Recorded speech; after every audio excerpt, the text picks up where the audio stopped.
Assalamualaikum warahmatullahi wabarakatuh. Saya dengan Dini Atika Putri Anindya. Saya merupakan mahasiswi Universitas PGRI Adibuwana Surabaya. Di sini saya akan menjabarkan mengenai isi kandungan dari artikel yang merupakan tugas dari mata kuliah supervisi di semester kali ini yang berjudul Managing Stress or Enhancing Well-being: Positive Psychologist Contribution to Clinical Supervision.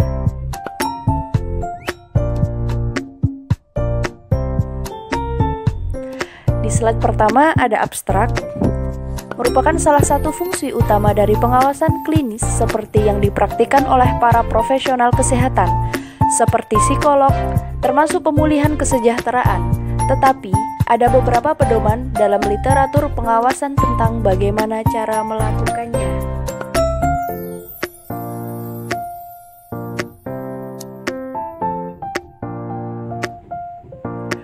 Adapun faktor fenomena stres yang terdiri dari 3 faktor. Yang pertama, fenomena stres terkait pekerjaan dan kelelahan. Yang kedua, kesusahan pasien dan keraguan diri.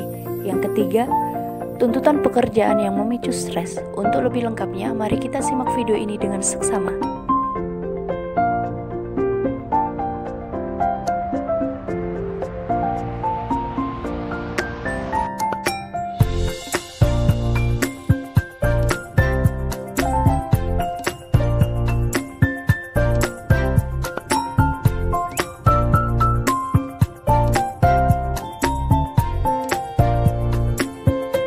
Berikut tujuan Undang-Undang Ketenagakerjaan.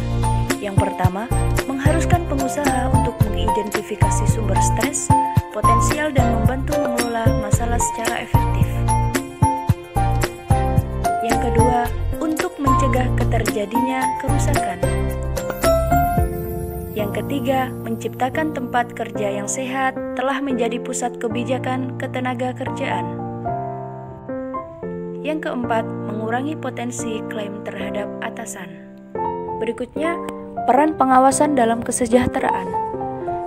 Definisi pengawasan klinis biasanya mencakup fitur evaluasi, peningkatan kompetensi profesional, pemantauan kualitas profesional. Adapun 3 aspek, formatif, normatif, restoratif. Tentu saja, hal 3 tersebut mencakup fokus di atas tergantung pada kebutuhan pada saat itu. Berikut ini merupakan tujuan pengawasan. Salah satunya yakni aspek dukungan pribadi, bertujuan untuk mengoptimalkan motivasi, moral, komitmen, dan untuk meminimalisir stres yang terkait dengan kelelahan dan masalah kesehatan di luar maupun di dalam konteks pekerjaan. Adapun tujuan pengawasan lain yakni pentingnya mengingat tingkat kelelahan yang relatif tinggi, pergantian staf, dan masalah kesehatan mental.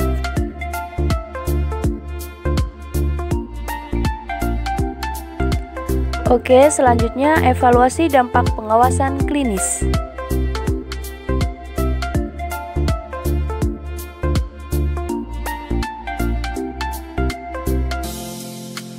Perawat di Inggris menemukan bahwa peringkat kelelahan emosional dan depresionalisasi stabil setelah perawat mulai menerima pengawasan klinis.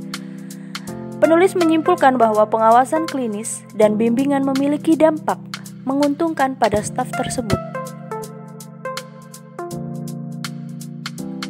Dukungan sosial di tempat kerja juga merupakan penyemangat potensial terhadap stres kerja, sehingga memberikan perlindungan dari konsekuensi patologis dari pengalaman stres.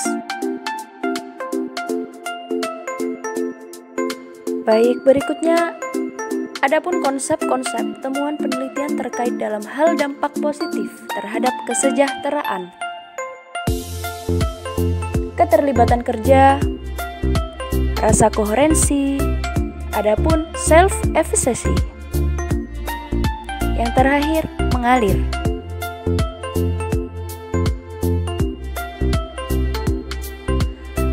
Berikutnya, metode naratif terapi. Metode naratif terapi yakni ada kognitif tradisional dan pendekatan terapi kognitif konstruktif. Yang disebut merupakan pembinaan kehidupan. Merupakan pembinaan kehidupan yang menggunakan pendekatan seperti itu terhadap tujuan-tujuan ini. Misalnya, mampu menunjukkan peningkatan yang signifikan dalam mencapai tujuan hidup. Oke, berikutnya adalah contoh pengawasan naratif, yang merupakan intervensi pengawasan berbasis psikologi positif.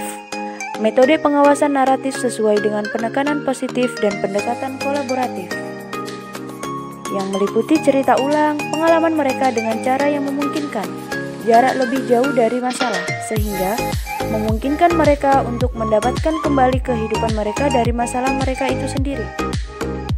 Yang memiliki tujuan, konsep dan penelitian yang disajikan sejauh ini memiliki tujuan yang sama, yakni membangun kekuatan dan sumber daya pribadi di luar fungsi sebelumnya, merupakan salah satu tujuan intervensi psikologi positif.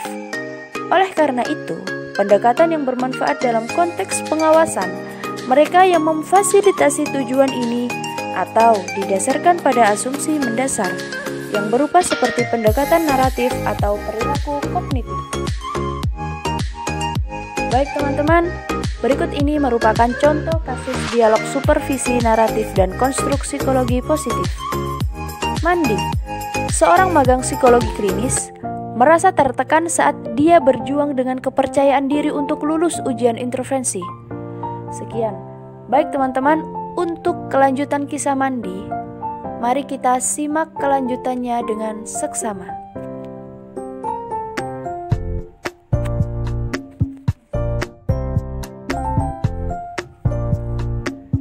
Contoh kalimat pertanyaan dialog.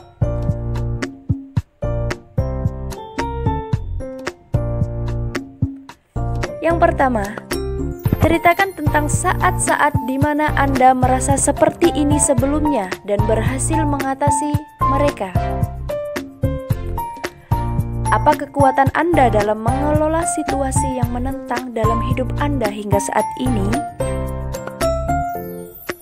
Yang ketiga, apa yang di masa lalu Anda tunjukkan bahwa Anda akan berhasil dalam hal ini sekarang? Yang keempat, ketika Anda telah melewati ini dan melihat kembali saat ini, apa yang Anda bayangkan yang akan Anda pikirkan? Yang kelima, bagaimana perasaanmu? Apa yang akan dikatakan tentang Anda saat ini? Yang terakhir, apa yang akan dikatakan orang lain tentang kemampuan Anda? Potensi apa yang mereka lihat dalam diri Anda saat ini? Baik, selanjutnya merupakan contoh pertanyaan dialog, nilai dan keyakinan. Yang pertama, bagaimana perasaan Anda ketika Anda merenungkan keberhasilan dalam proyek ini? Yang kedua, di mana Anda mendapatkan dorongan atau didukung untuk di masa lalu hingga masa sekarang? Yang ketiga, bagaimana pendapat Anda tentang kehidupan yang maju saat ini? Yang keempat, apa yang menjadi dasar rencana Anda ke depannya?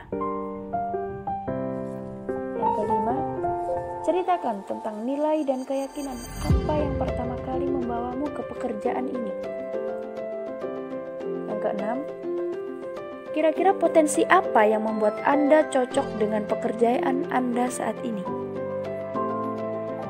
Yang ketujuh, bagaimana pemahaman ini membantu Anda merencanakan apa yang harus dilakukan selanjutnya? Yang terakhir, apa yang Anda ketahui tentang diri Anda yang akan membantu Anda memahami hal ini?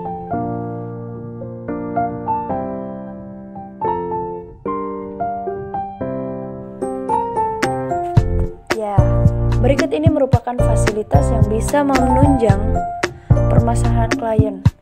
Ada banyak peluang bagi klien untuk melakukannya. Peluang dapat mencakup diskusi kasus, dapat ditinjau melalui video atau rekaman audio guna untuk meninjau keberhasilan.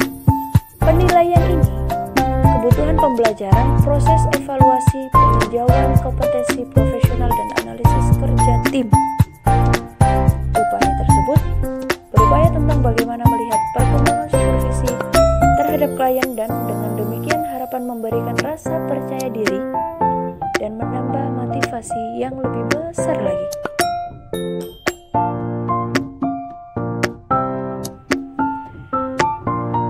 Berikut ini merupakan kesimpulan dari paparan yang di atas. Apa yang ditulis di atas merupakan kerangka kerja untuk mengarahkan terhadap klien ke arah berpikir yang jauh lebih positif untuk kesejahteraan mereka. Memanfaatkan beberapa temuan dari teori literatur dalam kesehatan kerja dan psikologi positif. Meskipun demikian, penulis berusaha untuk menambah ide-ide yang ada tentang bagaimana memperkuat ketahanan pengawas.